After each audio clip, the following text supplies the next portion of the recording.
মাথা খারাপ হওয়ার কারণে কওমি আলেমদের বিরুদ্ধে বিষোদ্গার করে, মাথা খারাপ হওয়ার কারণে একামতে দিনের ভ্রান্ত ব্যাখ্যা করে, মাথা খারাপ হওয়ার কারণে যদি নবীর বিবির বিরুদ্ধে কটূক্তি করে, এই মাথা খারাপটাকে দড়ি দিয়ে বেঁধে রাখো না কেন, মঞ্চে আনো কেন?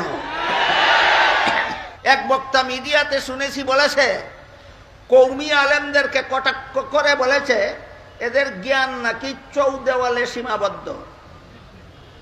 কওমি আলেমদের জ্ঞান চৌদেওয়ালে সীমাবদ্ধ, এই জন্য কওমি আলেমরা নাকি এই একামতে দিনের পথে বাধা হইয়া দাঁড়ায়। কি গুড়ার ডিম শিখছো তুমি একামতে দিন? কওমি আলিমরা একামতে দিনের পথে বাধা হয় না, একমাত্র কওমি আলিমরাই ইসলামের সহিহ আকীদা রক্ষা করে। এই সহিহ আকীদার একটু আল্লাহ কোরআনে একামতে দিন বলছেন। কওমি আলিমরা সহিহ আকীদা নষ্ট করে না সহিহ আকীদা রক্ষা করে? তাহলে তুমি ফালতু বক্তা একামতে দিনের পথে কওমি আলেম বাধা হইয়া দাঁড়ায়, এই ফালতু কথাটা শিখলা কোথায়? এই ফালতু বক্তা আর এক বক্তৃতার মধ্যে বলে, নবীর বিবি খাদিজা রাদিয়াল্লাহু তাআলা আনহা জীবনে কোনোদিন এক বেলা নামাজও পড়েননি। খাদিজা রাদিয়াল্লাহু তাআলা আনহা জীবনে কোনোদিন একটা রোজাও রাখেননি। খাদিজা রাদিয়াল্লাহু তাআলা আনহা জীবনে একদিনও পর্দা পালন করেননি। বেটা বেয়াদব নবীর বিবি সম্পর্কে মন্তব্য করতে তোর কলিজা কাঁপে না?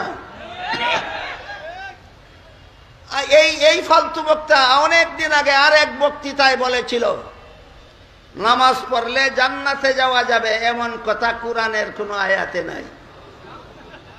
আমি গত রমজানে আপনাদের বন্দরবাজার মসজিদের তাফসীরে কোরআন শরীফের বিভিন্ন আয়াত বের করে উল্লেখ করে বলে দিয়েছি, কোরআনের অমুক আয়াতে তমুক আয়াতে আল্লাহ বলেছেন নামাজ পড়লে জান্নাত পাবে, নামাজ পড়লে জান্নাত পাবে।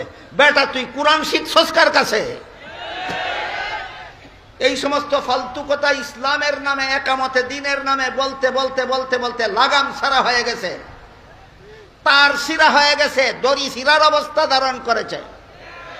তারপরে যখন মানুষ তাকে গাঞ্জাখুর বলা শুরু করেছে, তখন তার পক্ষ থেকে কিছু লোকে প্রতিবাদ করা শুরু করেছে।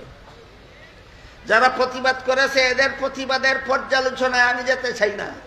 শুধু তার একজন আইনজীবী, সে যখন জেলে ছিল তখন তার যে আইনজীবী জেল থেকে মুক্ত করার কাজ করেছিল, সেই আইনজীবী একটা কথা বলেছে, এটা আমার কাছে গ্রহণযোগ্য। সেটা হইল, এই বক্তারে নাকি বিগত সরকার জেলখানা নিয়ে দীর্ঘদিন পর্যন্ত অত্যন্ত কঠিনভাবে নির্যাতন করেছে, যে নির্যাতনের কারণে তার বর্তমানে ভারসাম্য, মাথার মস্তিষ্কের ভারসাম্য ঠিক নাই। আমার কাছে এইটা গ্রহণযোগ্য। এই ফালতু বক্তার আইনজীবী যে কারণ দর্শাইছে এটা আমার কাছে গ্রহণযোগ্য।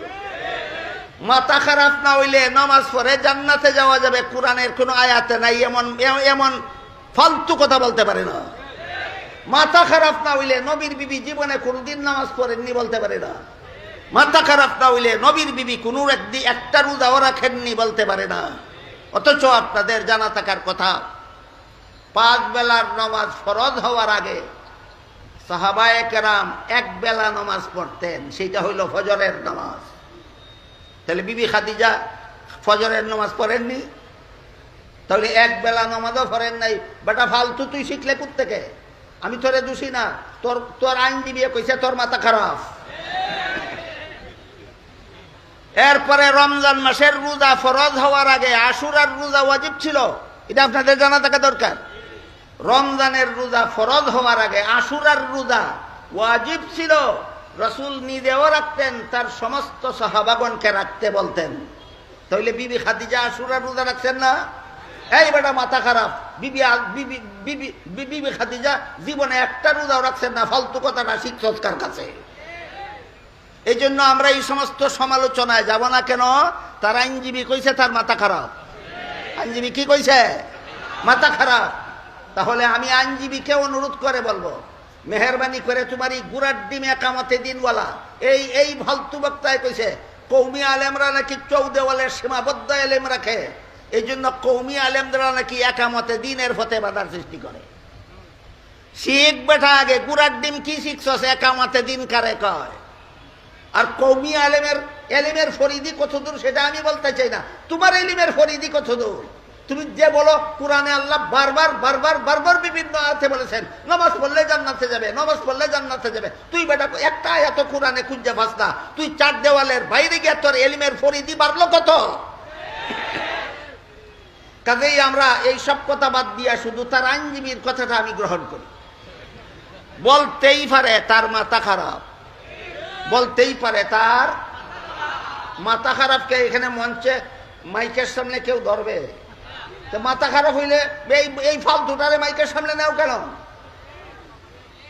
সত্যই যদি মাথা খারাপ হইয়া থাকে এই সমস্ত ফালতু কথা বলে, বলতেই পারে তার মাথা খারাপ, বলতেই পারে তার মাথা খারাপকে এখানে মঞ্চে মাইকের সামনে কেউ ধরবে? তো মাথা খারাপ হইলে এই ফালতুটারে মাইকের সামনে নেও কেন? সত্যই যদি মাথা খারাপ হইয়া থাকে এই সমস্ত ফালতু কথা বলে, মাথা খারাপ হওয়ার কারণে কওমি আলেমদের বিরুদ্ধে বিশুদ্ধার করে, মাথা খারাপ হওয়ার কারণে একামতে দ্বীনের ভ্রান্ত ব্যাখ্যা করে, মাথা খারাপ হওয়ার কারণে যদি নবীর বিবির বিরুদ্ধে কটূক্তি করে, এই মাথা খারাপটাকে দড়ি দিয়ে বেঁধে রাখো না কেন, মঞ্চে আনো কেন? হ্যাঁ, মঞ্চে আনার কারণ হইল মালপানি। মঞ্চে আমি জানি অনেক বক্তারা মঞ্চে যায় আপনাদের দিন শিক্ষা দেওয়ার জন্য নয়, মাল পানি কামাই করার জন্য।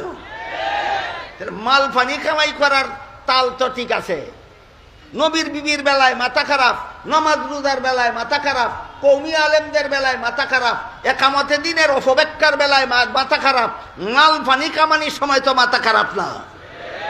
এটারে বাংলায় কয় জাতে মাতাল তালে ঠিক।